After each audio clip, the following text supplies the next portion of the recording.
Well, good evening, everyone, and welcome to Center for Spiritual Living, Greater Las Vegas's Wednesday evening service. I'm Reverend Laura Hallett, and it is my pleasure to be here with you again this evening.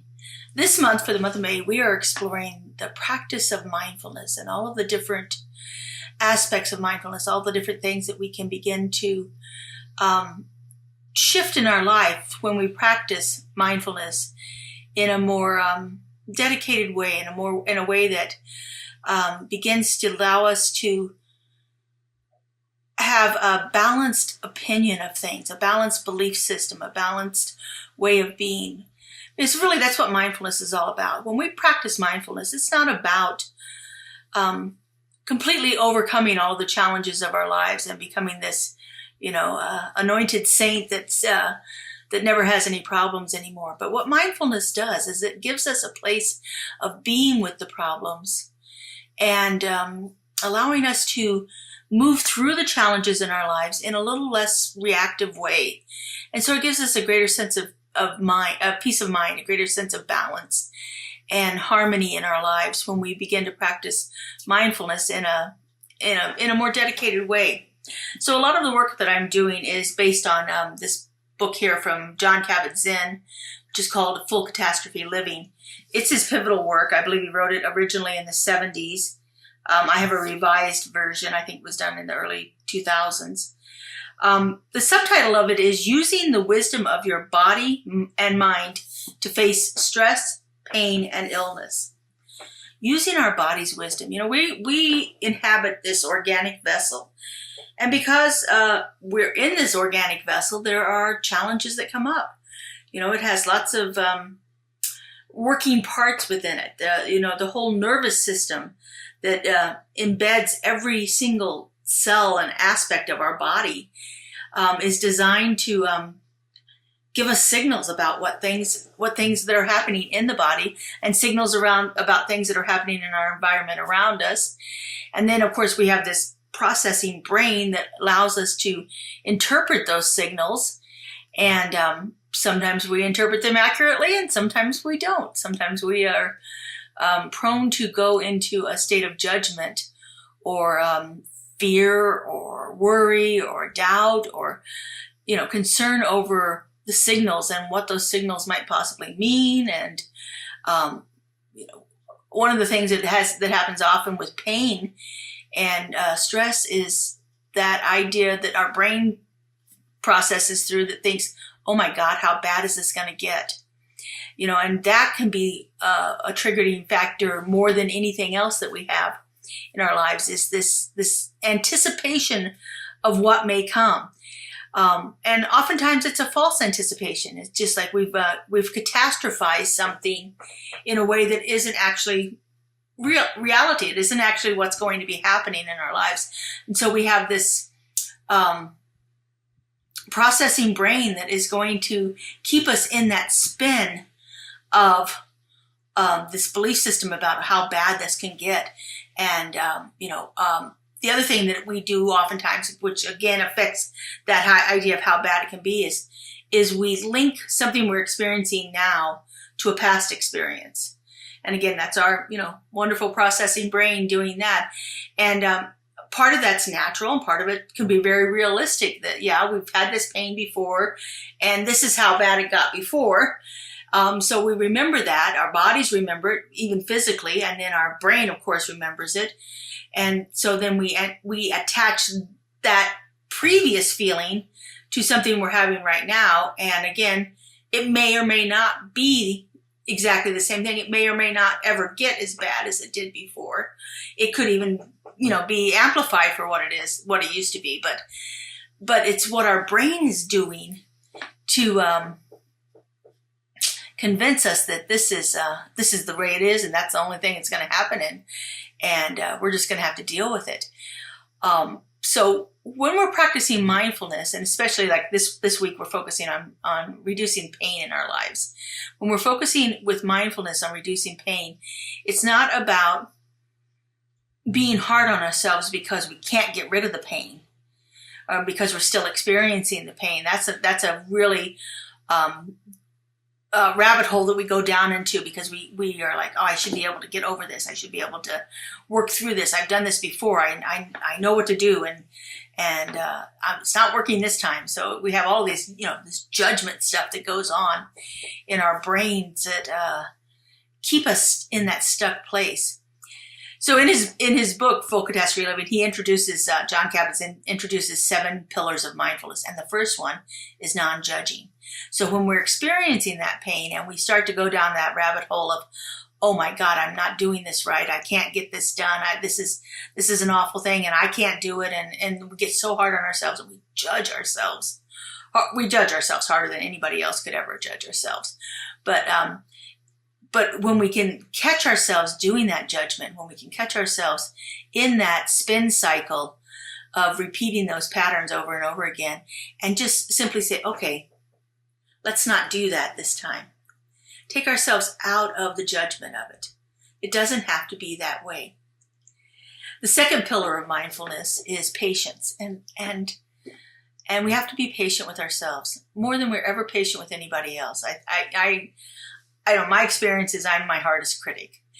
And so if I can find a little patience, a little sense of space there for me to be in what I'm in right now and allow myself to move through it at whatever pace my body and my mind and my soul need to move through this experience. If I can do that, if I can give myself the time and the space to do it and give myself a little patience with it, knowing that it's not going to be perfect the first time, and that's okay. And maybe not even be perfect the 5th time or the 20th time, and that's okay. It's always a work in progress, and so having that patience to do that. The third pillar of mindfulness is the beginner's mind. And the beginner's mind is that part of us that doesn't link what's happening right now to those past experiences. We come at each experience as if we're experiencing it for the first time. We're beginning that experience right then. And so if we can begin to develop that mindset that says, okay, yeah, I've had similar experiences to this in the past, but this doesn't have to be the same one. And so I can begin to open myself up to a different experience if I come at it with a beginner's mind. The fourth pillar of mindfulness is trust. Trusting the process, trusting that I know what I need to know to help my own body. We are the wisest counsel for ourselves because we're the ones who have lived with it all of the many years that we've been alive. We're the one who has been intimate with each experience. And so trust what we know. Trust that knowledge. Trust that there is a flow of life, a flow of energy that is moving through us all the time. And we can enter into that flow. We can actually be in it. And that's, one of the things that we do with our breath is we enter into that flow of life that is constantly moving in and out of our bodies. And so we trust that flow. We trust that just as we breathe in things, that we can breathe them out again. Just as we experience things, we can release things. And so if we can begin to get that sense of flow and ease and trust that process of this constant movement, it isn't always going to be that way. And if we can begin to really work with that, I think we can begin to have a different experience of the pains and traumas that we're experiencing in our lives. The fifth pillar is non-striving. So there's this human nature to want to, move through things and really, push our way through it and get to the other side of it. And there's a tension in that. There's a need to fix things in that. There's a need to make it better and different. And while, yes, we don't want to be experiencing the pain, the more we are fighting against it, sometimes it just feels like it amplifies. We have that saying about, what we resist, persist. What we resist, persists. So resisting something is a active, striving kind of thing. And if we can start to release some of that, it's like, okay, this is what it is. Just begin to be with that and allow that to not be a battle within ourselves. And that goes right along with the sixth pillar, which is acceptance. Things happen. Our bodies are biological. They are organic. They are designed to give us signals about things. When something is not right in our body gives us a signal through our nervous system. And usually that signal is pain. And so when we are in that and knowing that that's just a natural biological process for us to experience pain in certain degrees. It's a signal for us to pay attention to what's happening in our bodies and allow ourselves to, take action as is needed with it. But when we think that this is an awful thing, that I don't want to experience any of this, and we're so against it, we're not accepting the fact that this is what happens in our bodies, then again, that develops that tension within our bodies that just amplifies every experience of pain that we have. The seventh pillar that Jon Kabat-Zinn has is letting it go. And so letting go is about release. Is about knowing all of this that we've just talked about before, that this is an organic vessel, and that this organic vessel has certain characteristics that are going to allow it to experience things in a certain way. And when we can begin to relax into that and release the tension and release the striving and develop the trust and come at it from a fresh experience, then we can let go some of those old beliefs we've had. We can certainly let go of the past experiences, because one of our founder, Ernest Holmes, says this in lots of different ways, but he says, there is no power in precedence. So what has come before holds no power over us. And as long as we assign some kind of power to it, as long as we have this belief system that says, okay, this is what I've experienced before, so I know exactly how bad it's going to get, that's giving power to something that's happened before. And as I've said, there is no power in that. Just because it happened before doesn't mean it has to happen again.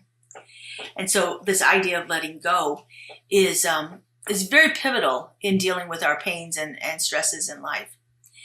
Later on, when he revised his work, he's been doing this work for about 50 years, he came up with two more pillars, Jon Kabat-Zinn. And the next two pillars are generosity and gratitude. And generosity has a lot to do with some of the things we've just talked about. It's being open to allowing ourselves to experience things and not, if we're generous with ourselves, if we are generous with spirit, we are forgiving of ourselves. We are open to allowing ourselves to experience what we're experiencing at this time without all of this judgment, without all of these ideas about what might have happened before. And so we have a generosity of spirit, means to be open and allow ourselves to simply be in the process, and it's okay. And then there's this idea of gratitude. Thank God we are in these organic vessels that allow us to experience life in this plane. We couldn't do it without them. So if we begin to experience a sense of gratitude for it instead of a sense of anger and fear and worry and all of those other more negative emotions about the pain we're experiencing, okay, look, this pain means I'm alive. And I'm grateful to be alive right here and right now. I would like to experience this pain in a lesser degree, but I'm grateful that I know my body is alive. And so if we begin to have that sense of gratitude about it, not necessarily always about the gratitude for the pain itself, but a gratitude for the miracle of life, a gratitude for this beingness that we have right here, that we are in this world, that we can experience our loved ones, that we can share the world with other people, that we actually have some vehicle with which we can communicate with other people and experience life in whatever degree we wish to. How grateful we are for that. And that can really begin to set us on a path for a wonderful experience of dealing with pain in a different way. As I said, I can't even imagine a world that was pain-free for people. I'm not sure that would even be feasible or wanted, because again, our our bodies are using pain as a signal for us. And so if we can actually begin to be in the space with the pain in a way that's different. And please understand, I'm not diminishing anybody's experience of pain here. I have in my past had serious pain that has been long-term and chronic and not something I would ever wish on anybody else. And I've experienced the great joys that little pains can bring to remind me of things that are happening in my life. There's that paradox of the pain of exercise. When we were out exercising and we're like, oh my God, my body is killing me now, but look at me, I just did this. I just whatever it was, I just worked out in Pilates for an hour and I feel really great about it.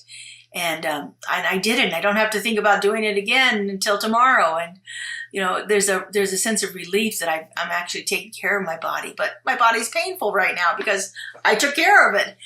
So there's that gratitude that comes along with experiencing that kind of pain. Also, it's like, what is it? The weightlifters say, feel the burn. Feel the burn. Yeah, that tells you you've done something really good for your body.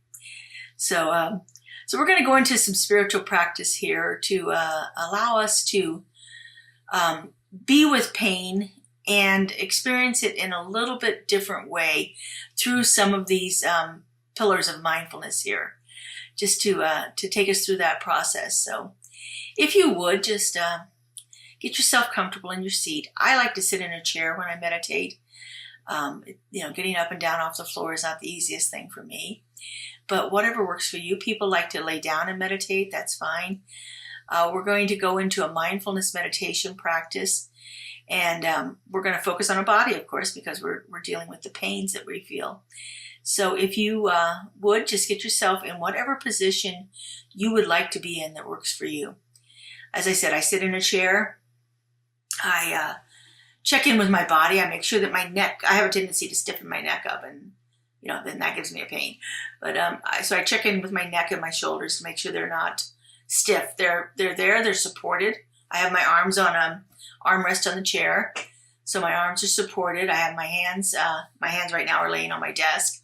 Most often when I'm meditating, they're on my lap, and they're in a relaxed position. I usually have them laying down, or sometimes I'll put them up.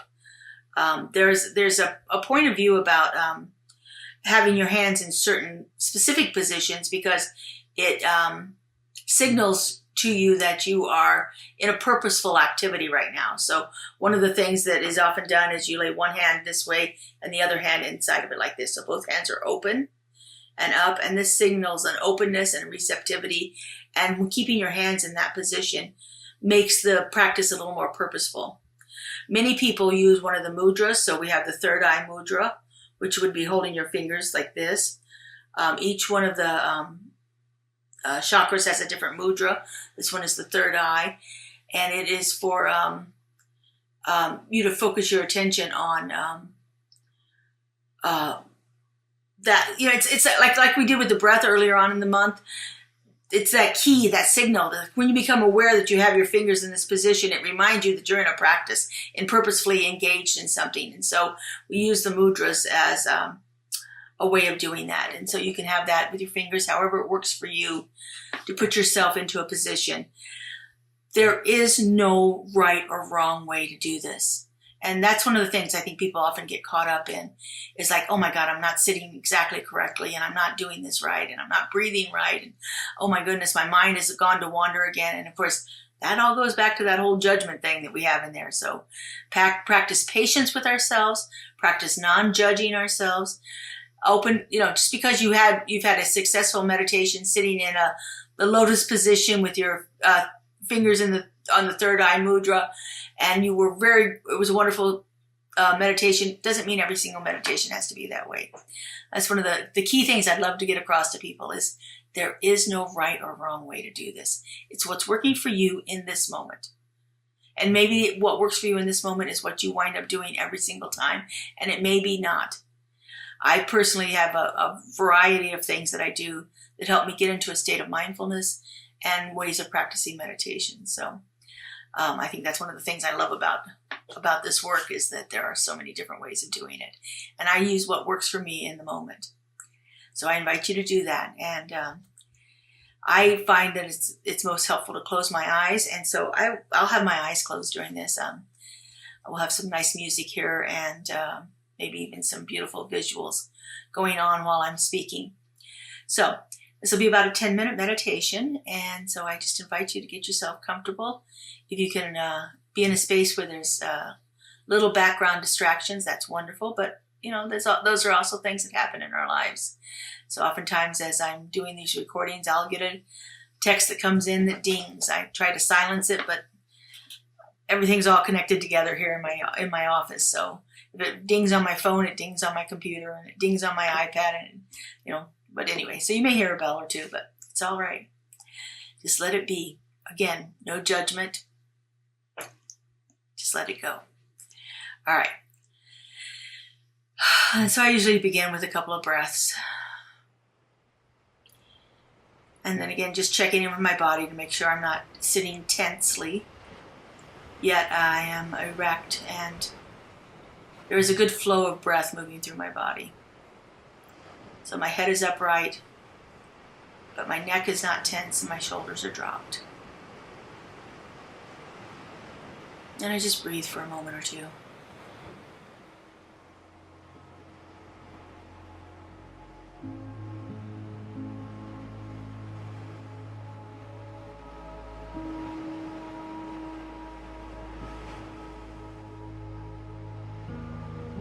And so now begin to check in with your body.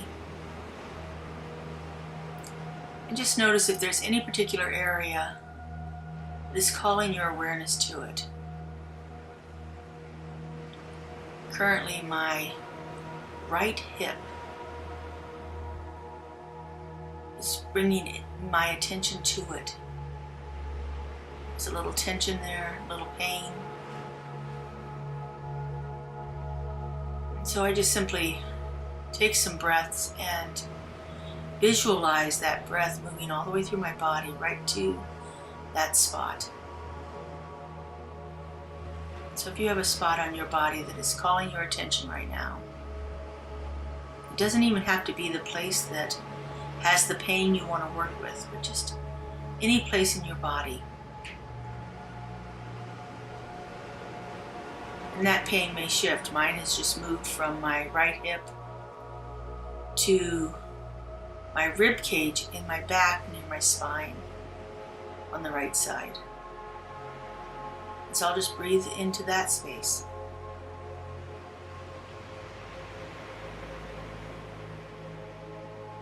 Now I'm not changing my breath, but I am visualizing the breath moving through the cells and the vessels, along the muscles, any of the connective tissue, kind of flowing through that area, and then returning and breathing out.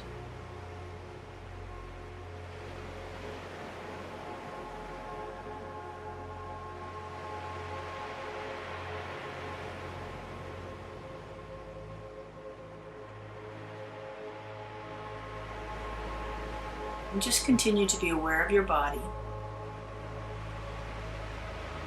Those two spots on my body have released. I don't feel them anymore. I'm not like flashing red lights saying, "Look at me." There's an ease there and a release. And so I just continue to scan my body, noticing any area that brings my awareness to it.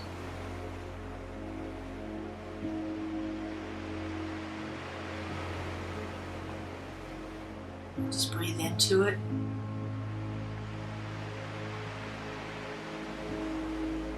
Visualizing that breath doing its magic. Opening up the cells. Releasing any tightness in the muscles. Loosening the connective tissues.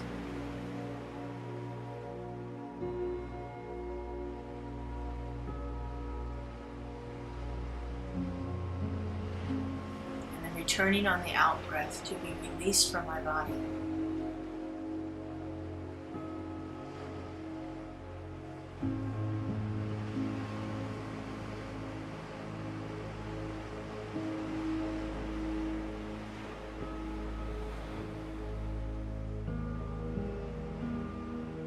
If I find that my mind starts to attach any judgment or fear or worry to that sensation that I'm feeling, just re-engage with my breath. And again, allow the breath to move to that spot, doing what it does, revitalizing the cells, releasing the tension, and flowing on out.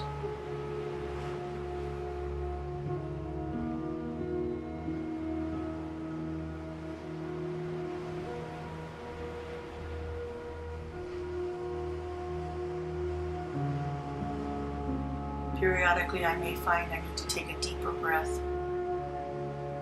That's okay too.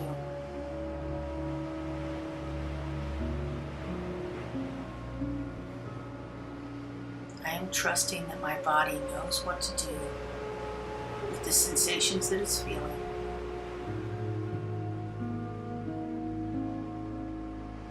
I am not fighting against them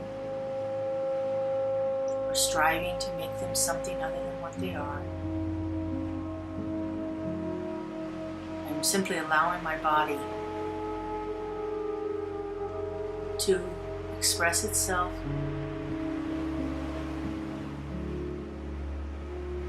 giving it a space to be, being very generous with myself.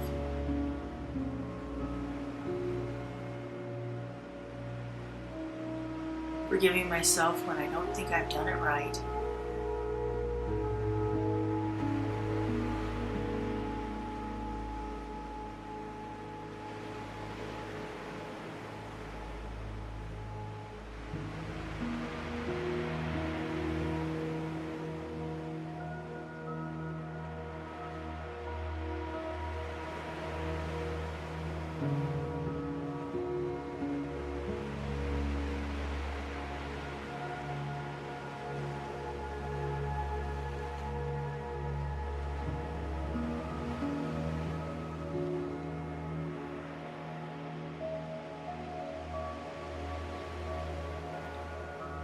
And remember that patience is one of the key mindfulness pillars that you need to begin to practice, being patient with ourselves.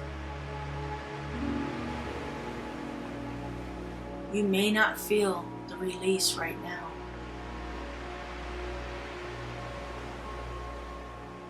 It may take continued practice for you to begin to experience it. The pain may release for a moment and return to you, sometimes even stronger than it was before.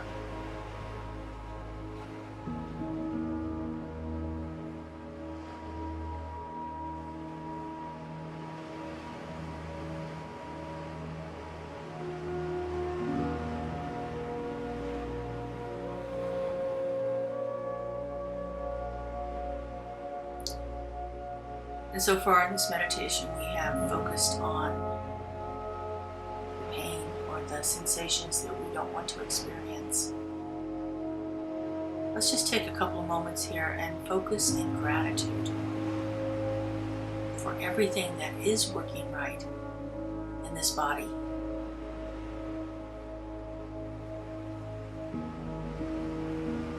We have these amazing feet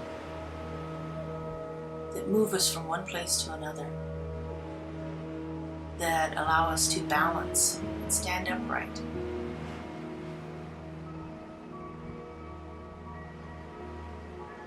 So just give a little thanks for your feet, all the way down to the toes. Toes are instrumental in balance.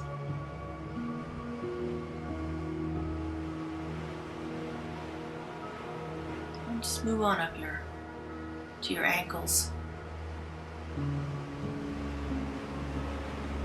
The flexibility that the ankles give us, allowing us to do all kinds of wonderful things.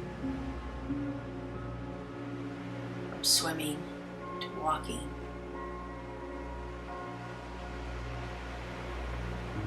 Think of the ballerina. The beautiful poses that their ankles allow them to experience.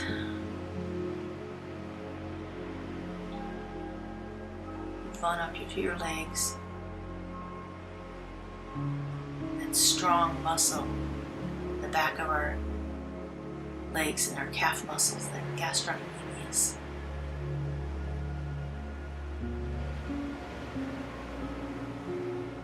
Powerful muscle that allows us to move quickly.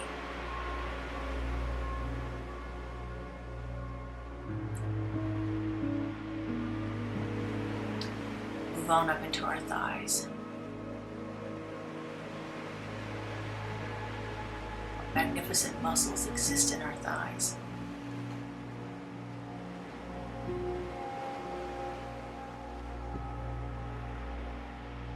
Power that is there holds us upright, lets us move quickly, allows us to stretch.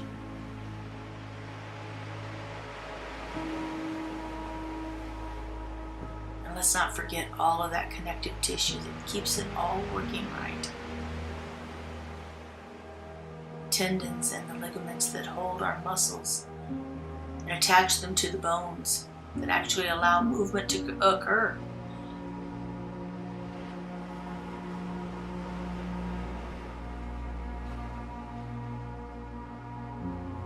And then move into your pelvic region, where your legs attach to your body, to your torso.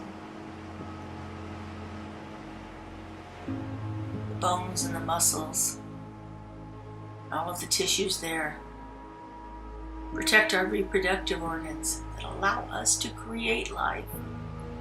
And how amazing is that? Even if we've never done it, even if those organs are no longer there, the miracle of life is possible within them.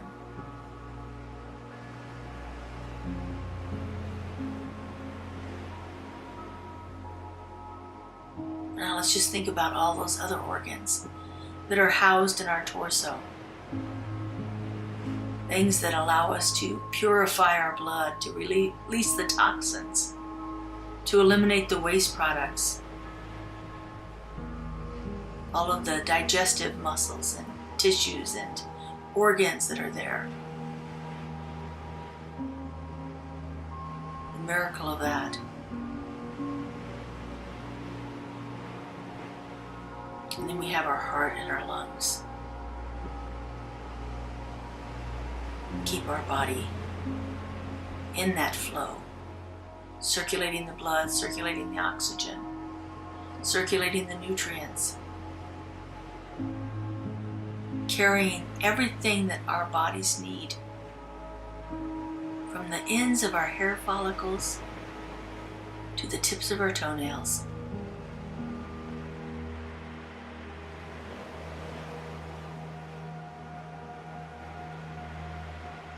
Think about that torso, the rib cage that protects the vital organs, the diaphragm that helps our organs function properly, the muscle wall that surrounds it and protects it,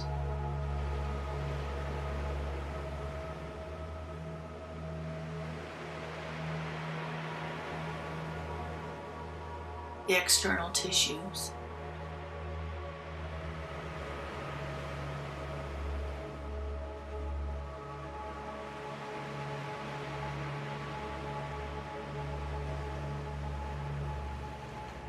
now let's just give a little gratitude for our arms and shoulders our hands that allow us to create, to write, to express ourselves, to build, to sculpt, to draw.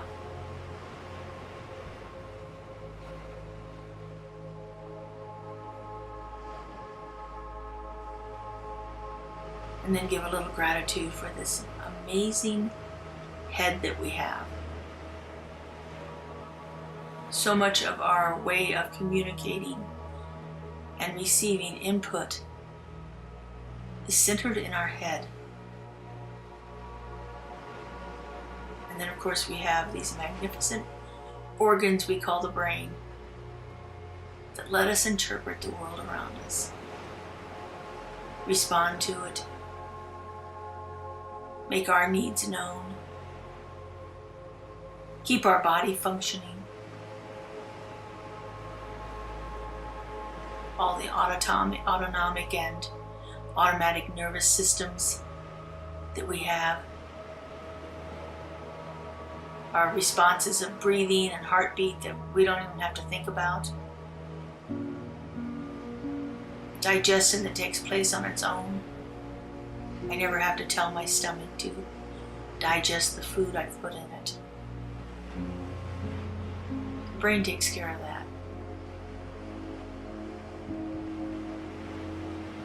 Our bodies are a miracle.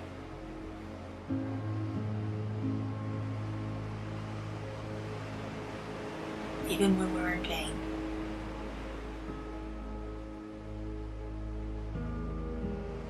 And so with just one final thought of gratitude,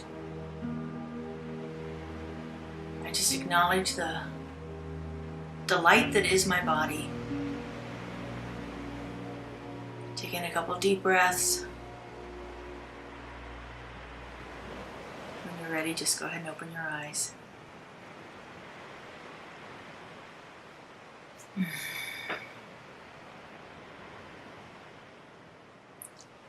Everything always seems brighter after I meditate. I don't know what it is, but I like it. Thank you for being with me here tonight and experiencing this form of mindfulness. Next week, we're going to look at mindfulness as exercise and eating and movement and things like that, how we can actually become more mindful when we're engaging in our everyday activities.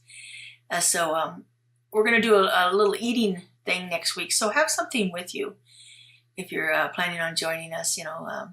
Usually when I do the classes, I have people, I provide either chocolate or strawberries, something that has a very pleasant appeal to us. I'm not a chocolate person myself, but give me a fresh strawberry and I'm in heaven. So find something to have with you. It can be anything, a mint, raisins, anything like that you would want to experience in a mindful way in your mouth. So we're going to be doing that, and then I'll talk you through some different mindfulness movement experiences too. So and again, if you have an opportunity, check us out on Thursday mornings. I do a very brief video called Keeping It Real, and this month again we're still talking about mindfulness, so you'll get a little different take on this idea of using mindfulness for pain release tomorrow morning. So and again, always these videos are available on YouTube at any time, so check us out. Have a great week, everyone, and I hope to have you here with me next week. Bye bye.